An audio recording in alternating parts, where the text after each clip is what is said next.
is MGAD Gabriel. Congratulations for the new people, especially on being here tonight. That's a bit of step of faith to come out on a Saturday evening and spend your money and your time coming to something that possibly you're not that familiar with at this stage. But we hope this evening that through our experience, we've been in the business many, many years, Melissa and I can share a little bit of what we've learned and what we're still learning about this incredible journey and this fantastic business, and that can help you on your own personal quest for whatever it is you're looking for, financial freedom and some of those things, I'm sure.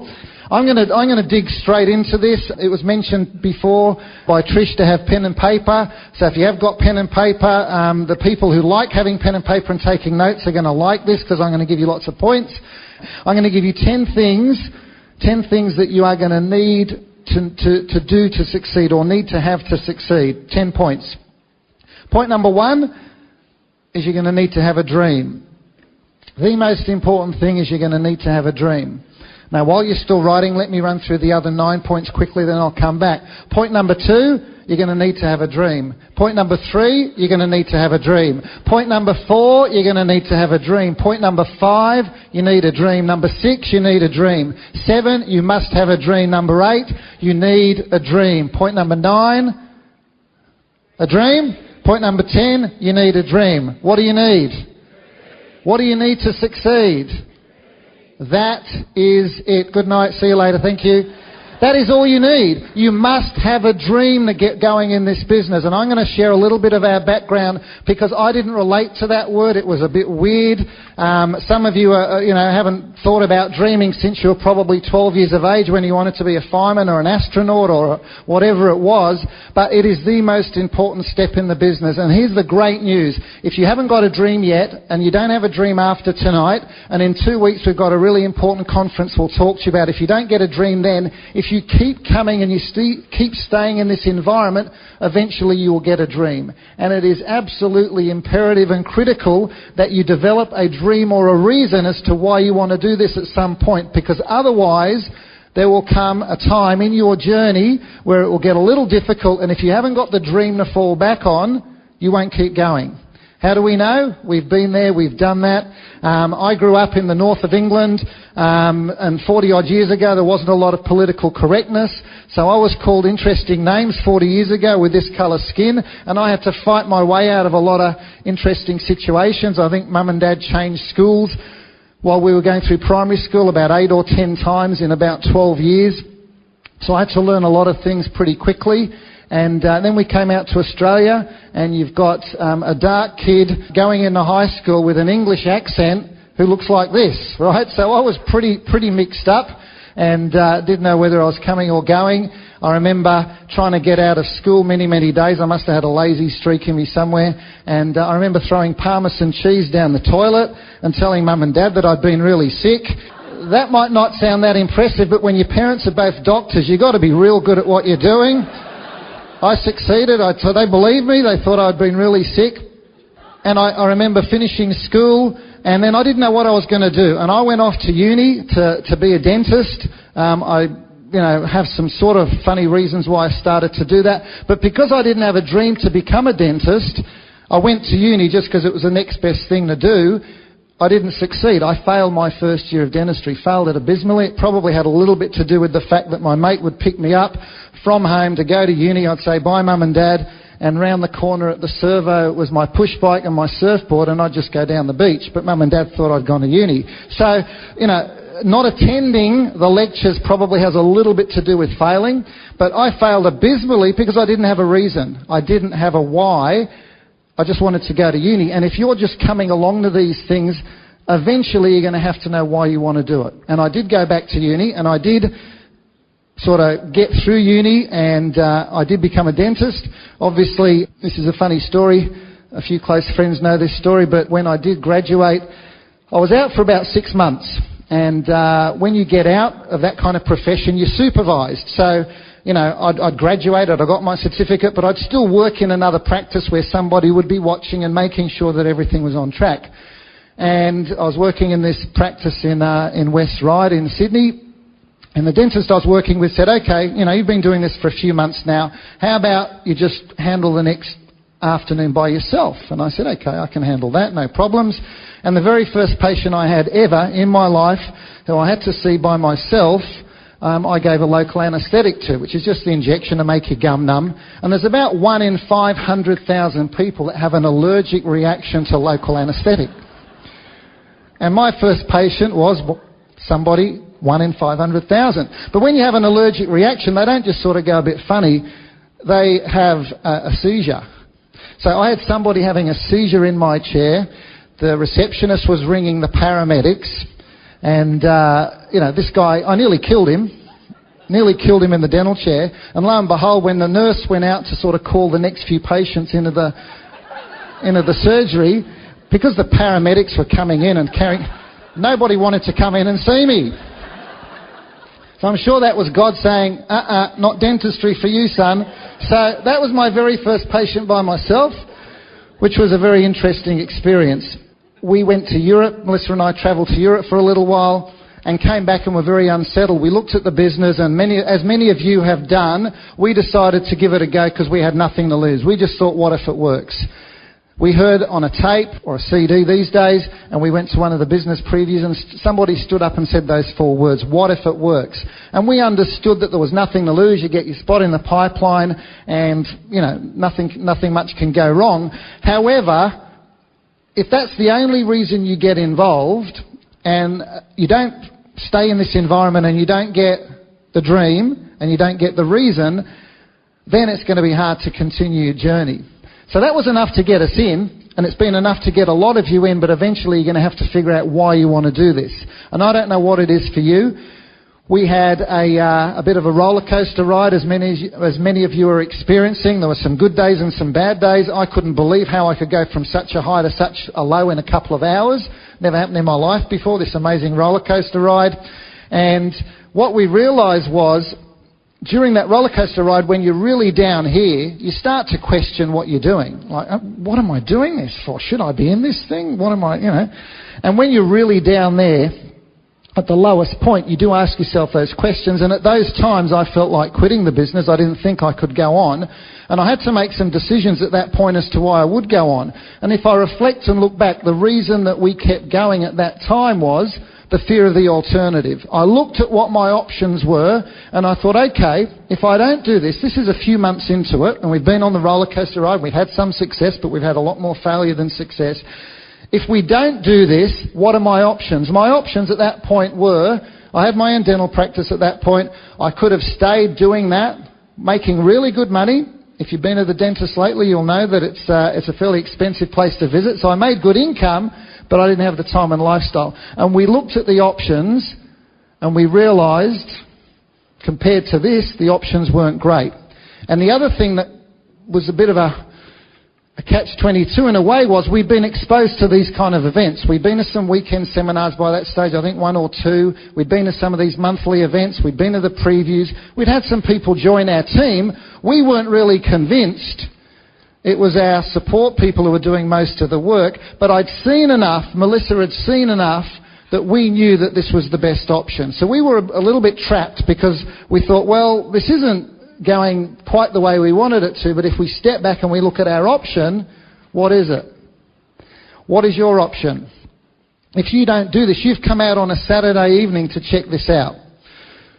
What is your option if you don't do this? If you compromise and start to justify your option, and maybe you saw the business and you said, oh, here's an opportunity to not have to work for the rest of my life, but then you start doing this business, and you realise, okay, well, it will take a little bit of effort, and I will have to put up with what other people think a little bit, and you start questioning that. What happens is you start to justify your job, and you say, oh, work's not that bad. Well, the money's not too bad. Well, my boss isn't that much of a jerk. And when you start compromising and justifying, when the business gets tough, you'll go back to that option. I'm just telling you from our perspective, you're going to need a strong reason. And for us, that reason was I was not interested in working 5.5 days a week for the next 35 to 40 years. I didn't have far to go in the traffic, but every time I drove to and from work, it was depressing. I'd be looking around at the other people thinking, there's got to be a better way. This cannot be what it's going to be like for the rest of my life. I don't know how you feel. I don't know if you have to travel far. I don't know if you have a boss. I don't know what your financial circumstances are, but you need to identify something that is going to drive you in the business. You're going to need to find something that's going to mean you want to keep going. We talk about how badly you want it, and we use examples of if you want something really badly, you can achieve it. If you want something really badly in this business, you can achieve it. No matter how badly and how strong my desire is to play rugby league for the Gold Coast Titans next weekend, who's going to agree with me that no matter how badly I want it, it ain't going to happen? Would you agree? That's not happening in a week's time or in my lifetime. So no matter how badly you want some things, they're unrealistic. What's different about this business is no matter how badly you want to achieve this business, anything is possible and anybody can achieve this business, because whatever you think your excuse is, it's been overcome by thousands of people all over the world in the last 50 odd years. You're too young, you're too old, you don't know people, you make too much money, you don't make enough money, you've got too much time, you don't have enough time. Whatever your circumstances are, heard it, been there, done that. The people who will succeed in this business are the ones who want it badly and can identify that dream and crystallise that sooner than later. You need to start thinking about that and working on that. People say money doesn't motivate me. We're not talking about money, we're talking about lifestyle, we're talking about freedom. If you don't want the money, give it to other people, it'll motivate them. Okay? Family, friends, whoever it might be. So it doesn't always have to be about you. What about another reason that certainly was a strong driving factor for Melissa and I in the early days were a lot of people who, I don't know, I think pride can be good and it can be bad, and I'm a pretty proud person, and in our case there were some bad parts that I won't tell you about, but there were some things that were good. And I just figured once I'd opened my big fat mouth and told people I was doing this, I was not going to go and see them down the street in 2 weeks, 2 months, 2 years later and have them come up to me and say, how's that thing going? And give them the satisfaction of me saying, well, I'm not doing it anymore, you were probably right, it wasn't a very good idea. I was just too proud for that. I hope you've got a little bit of that in you, a little bit of that, oomph that says, no, I'm going to keep going. And it doesn't necessarily have to be to prove to other people, but interestingly, just a couple of months ago, we were on a first class trip to Aspen and Beaver Creek, paid for by the company, and walked into the first class cabin. There were only about 10 or 12 seats there, and I think most of these guys were taking those seats up. I think everyone bar 2 people were part of our business, and the hostess was a friend of Melissa's, who Melissa went to school with. It's bizarre. If you saw the pictures of them side by side, you wouldn't even imagine that they were in the same year at school. This lady looked 20 years older than Melissa, partly because of artistry and the lifestyle, but Belinda, who was the air hostess that day, was somebody who said no to us in the early days, but didn't just say no, but didn't say no very nicely, and has continued over the years to tell people in Melissa's hometown how, what a pretty ordinary business that was. And there she was serving us in first class. Now, Melissa was a bit embarrassed. I wasn't, but she was a bit embarrassed to be served by her school friend. And Belinda said, when was the last time you were in the US? And we said, about 6 weeks ago. And, it was almost, you had to not, if we'd actually told her of our travel plans, it would have been just shoving it down. It would have been way over the top. So if revenge is your thing, and that's enough of a driving force, and you've got some people, then if you're a little bit wired like I am, I'd rather have somebody tell me I can't do it than somebody tell me I can. I don't need someone to tell me I can do it. I need someone to tell me I can't. And then I'm going to prove it to them, right? And I hope you have somebody close to you, parent, good-meaning parent, brother-in-law, whatever it might be, who says, you can't do that. And I hope you've got enough guts to keep going. Because if you don't quit and you keep going with this thing and you identify what your dream is, it's inevitable. You will get there and you'll achieve whatever it is you want to achieve. What about $100,000? People talk about $100,000.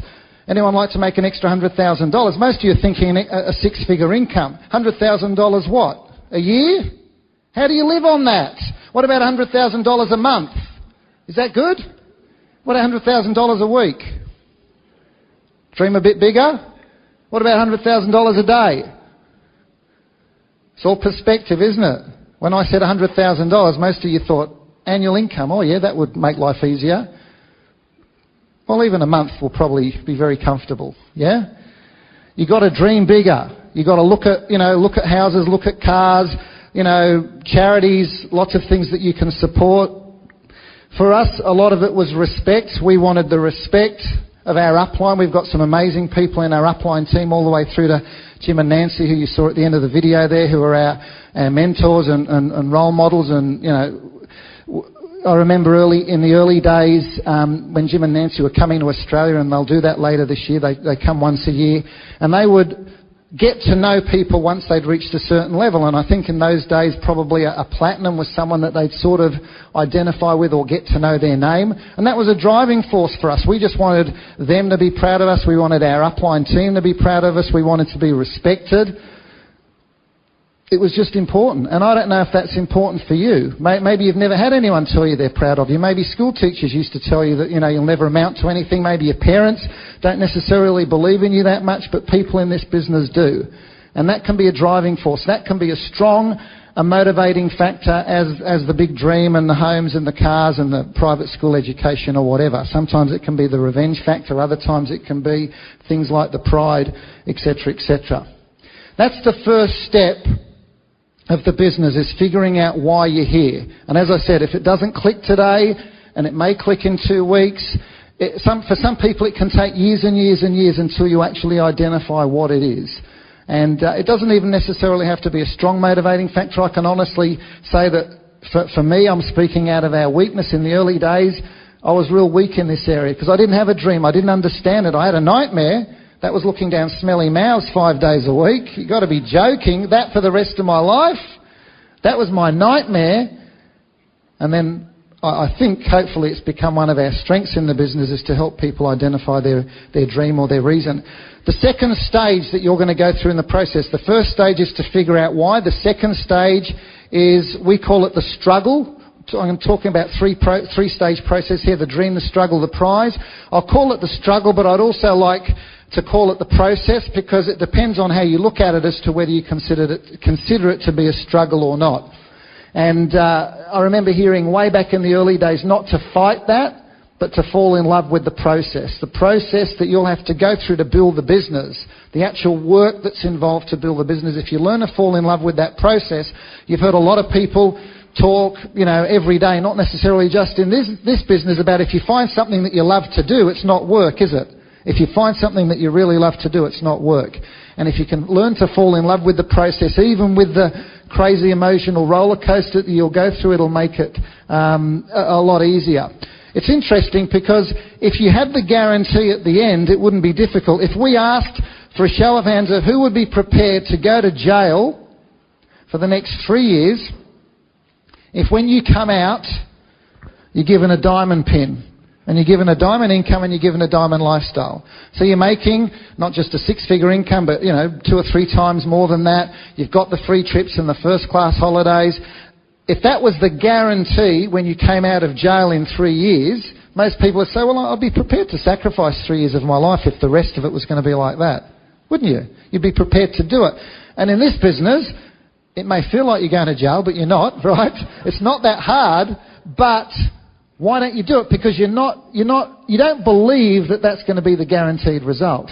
And we can tell you with the process and the Team 21 system and your team of leaders here in the front row and the people you're working with, that it is absolutely guaranteed if you follow the system and follow the process. And that's what's exciting about it.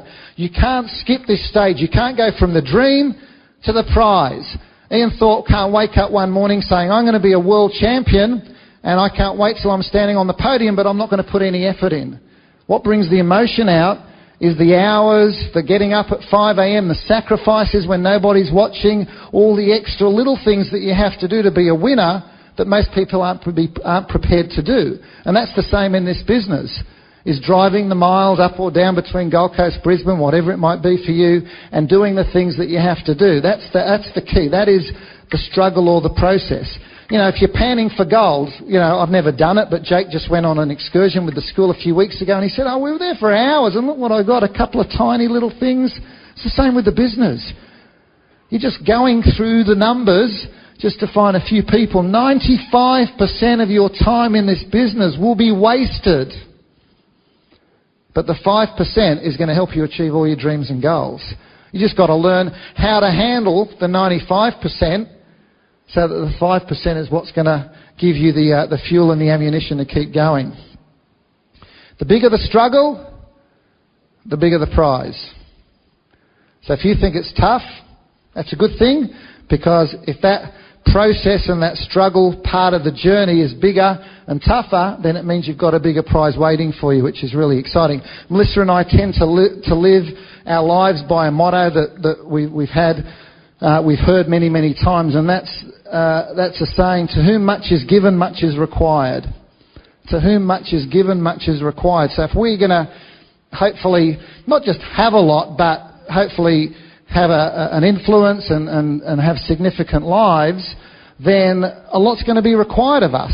And we're going to have to continually work on growing and changing and developing as leaders and as people, so that we can aspire to, and that's why associating with people like Jim and Nancy and our upline team is just phenomenal.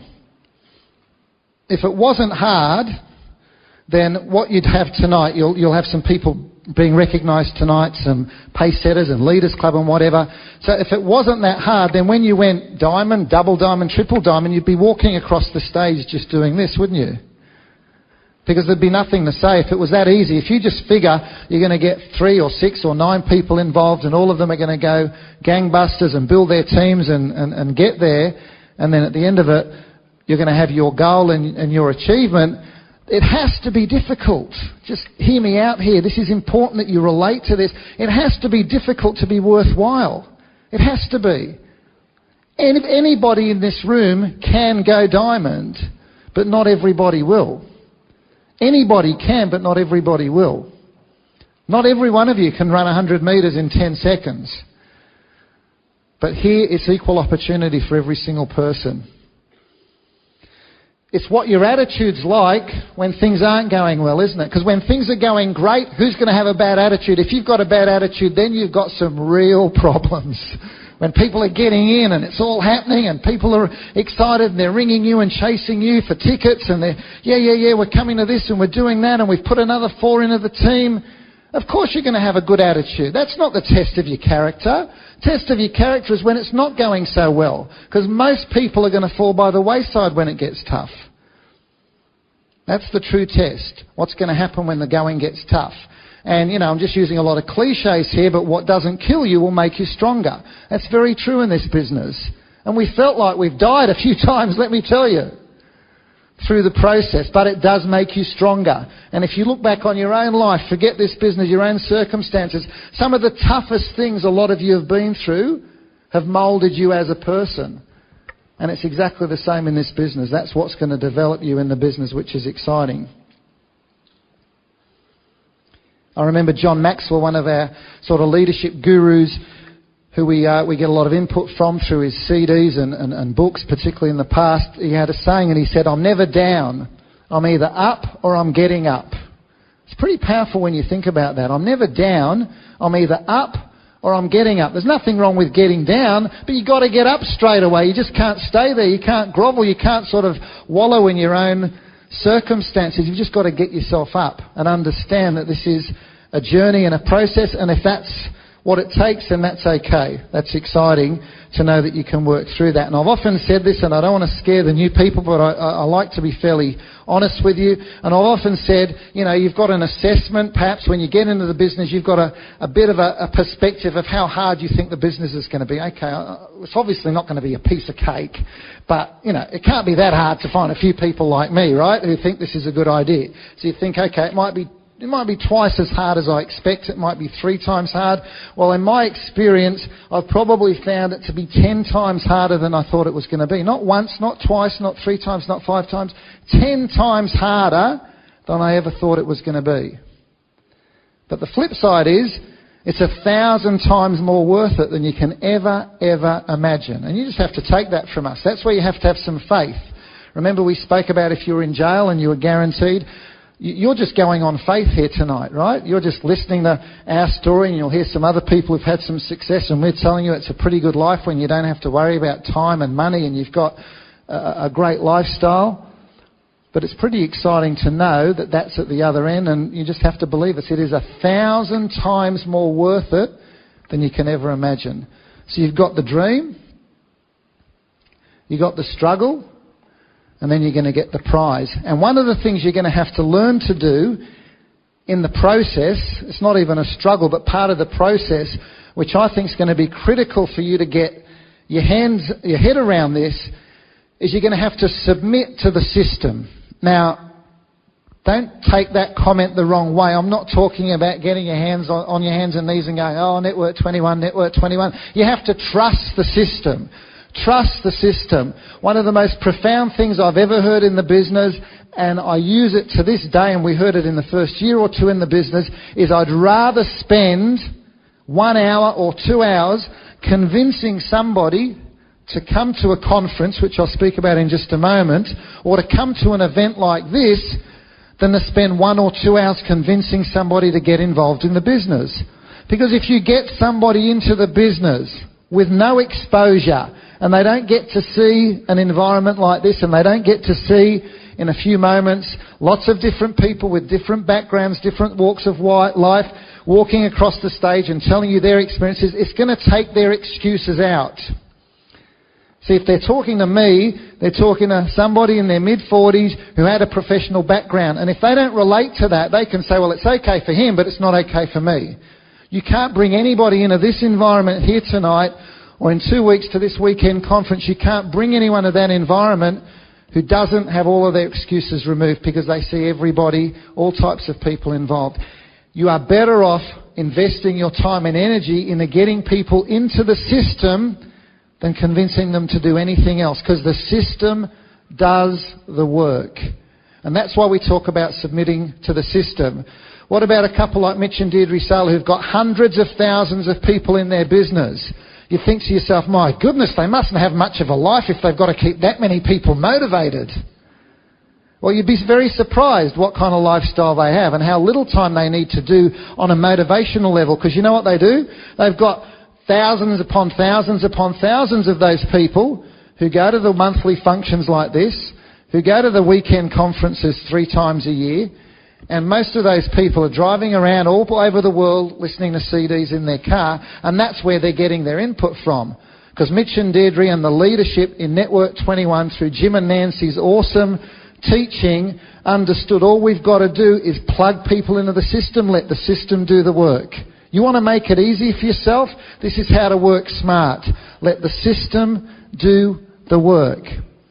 So I'm sure in an audience this size with a lot of new people, there are many of you who perhaps aren't on the continuing education program.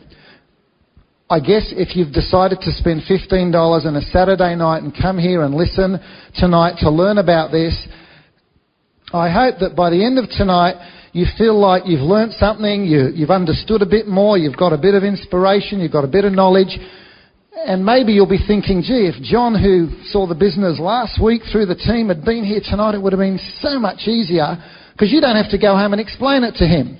Well, 3 times a year we have these conferences, and we bring speakers in from around the world.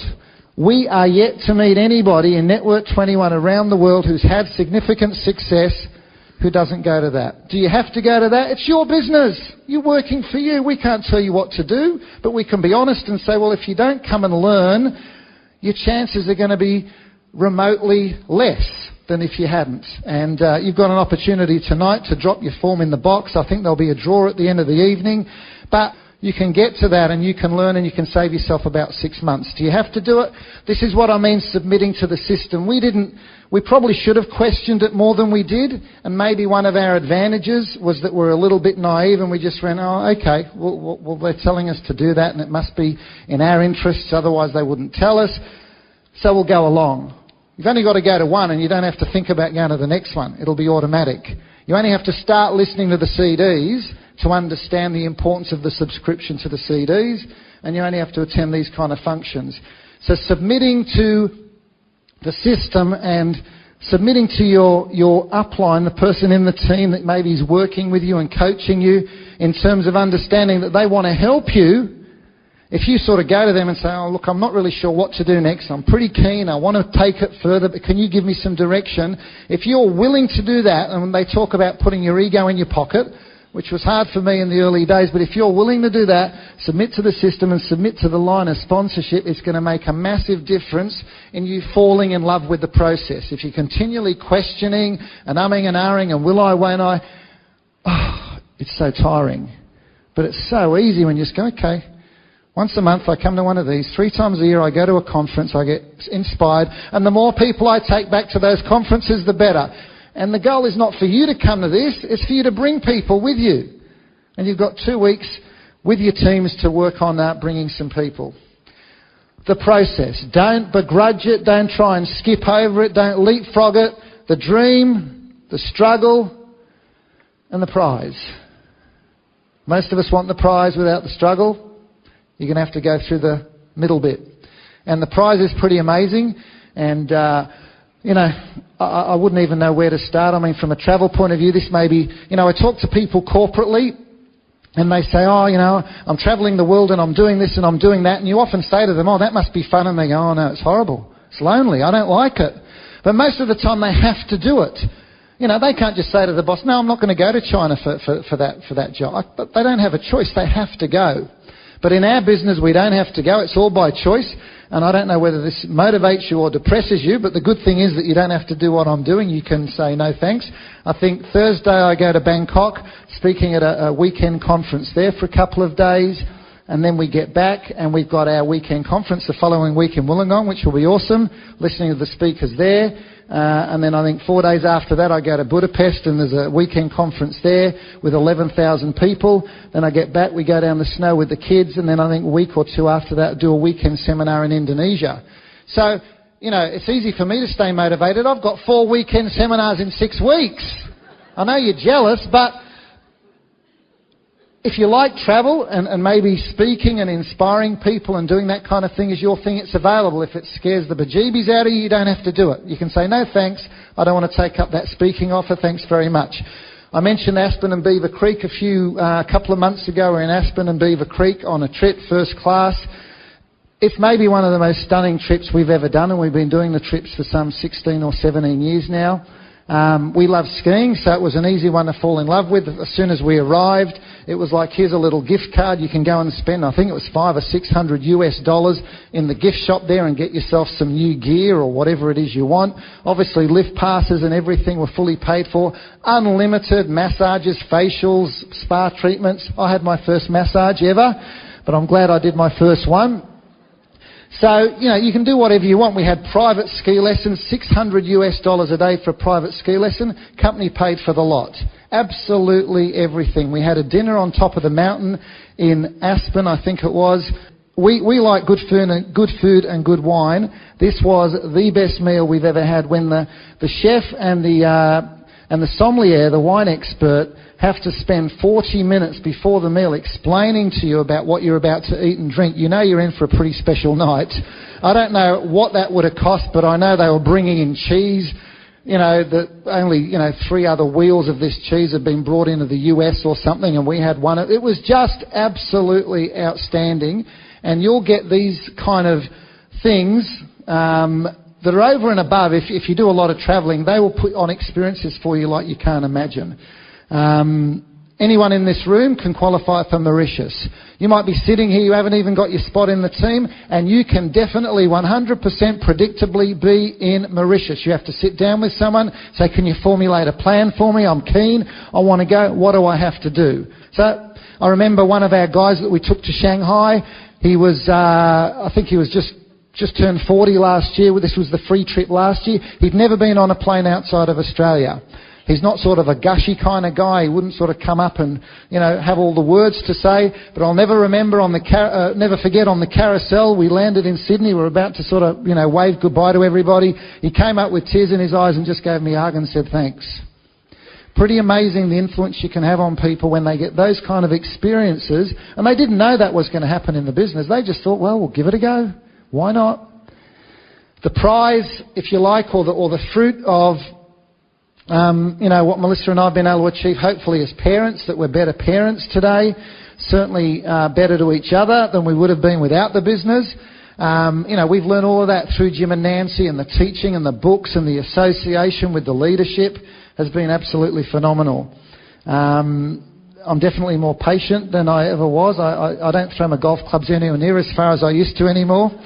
No, I don't even throw them anymore. So that's pretty big. If you want to get more patience, if you want to grow, that's pretty exciting. As I said, I don't know what it is for you. I don't know what the income, the freedom is phenomenal. I was able to retire and sell the dental surgery when we were emeralds. It wasn't when we were diamonds. We were making enough at the emerald level with the security that you've got now with Team 21 and some new teams emerging to replace that income. And most of you wouldn't necessarily, make as much money as a dentist. So for most of you, if you want at the emerald level, you can be free. And that's why we talk about your third team being a freedom team. That's what it means for a lot of people. I went to the dentist a few months ago. I see a mate of mine that I went through uni with. We take the family there. And I was lying back just getting a checkup, thankfully. And I glanced over at the appointment chart on his wall, and I nearly had a heart attack. First patient, 8 a.m. Last patient, 7 p.m. I thought that could have been me. Could have been me. It was just, the feeling in my stomach was just weird. It was just like, oh my goodness, imagine that. Imagine if that was my life today. I don't know what your life's like. I don't know what you want your life to be like. All I know is, constantly, and it probably hasn't happened in the last few years, but I know the first few years that Melissa and I were free, I would literally wake up and pinch myself just to make sure this was real. Like, I'm free. I don't have to go anywhere. I don't have to go to work. I don't have a boss. The money's no problem. Time's no problem. Wouldn't you like that feeling? When you wake up on a Monday and 10 seconds later you go, oh, what day is it? Monday. And you're depressed because the whole week to go. But if you wake up on a weekend and you're doing something exciting with the family or going to golf or whatever, it's exciting. Well, that's the feeling we have all the time, us guys that are free. We don't differentiate because every day's the same. You do what you want. I can only tell you it's absolutely worth it. When I say 1,000 times more worth it, I'm probably underestimating. I really am. Let me just finish with this. I'm a bit of a sports nut, and I like to... got a few favourite teams, and I'll often... If I'm at a seminar, and usually it's to do with the business and I don't get to see a game live, I'll record it. But I'm such a weirdo that if my team is playing and I've recorded it, I can't actually watch it back without knowing the score. Because if I know the score and they've won, then I can sit there and I can watch it, and it's a nice relaxed feeling, right? But if they've lost off it, I won't watch the score. So I can't even watch the game. I struggle to watch it. So maybe a couple of you relate, most of you don't. But you know the feeling when you're watching the game, you've recorded it, your team's won, but at half time or something it's like, how do they get out of this, right? We're 20 points down or something ridiculous. But I'm watching the game and I've got this really calm feeling inside. Like I'm just like, we won. It's okay. It doesn't matter. Oh, they scored a try. Who cares? That's okay. It just doesn't matter because we've already won the game. That's what this business is about. If you decide, one decision only, or probably a couple, but one main one, that you won't quit. If you decide you're not going to quit, and you're going to keep on going until ... whenever it is for you. If you decide not to quit, and of course, you plug into the system, you submit, okay, I'll go on the CP, okay, I'll go to the weekend. If you submit to the system and you decide not to quit, the result of the game is predictable. You've already won the game. Because if you don't quit, don't tell me you're so bad you can't find 3 or 6 people on the planet in your lifetime that think this is a good idea just like you. You will find those people. So if that's predictable and you've already won the game, when you're watching the game and things are going bad, you don't need to get depressed. So when someone next week tells you it won't work, or someone joins and the next day they ring up and they change their mind, or someone said they were coming tonight and halfway here they turn around and thought it was a bad idea, when those things happen, it's irrelevant because you've already won the game. You already know the fast forward of the tape. You understand what I'm saying? It's just one decision. I'm going to keep on going until, and because we've already won the game,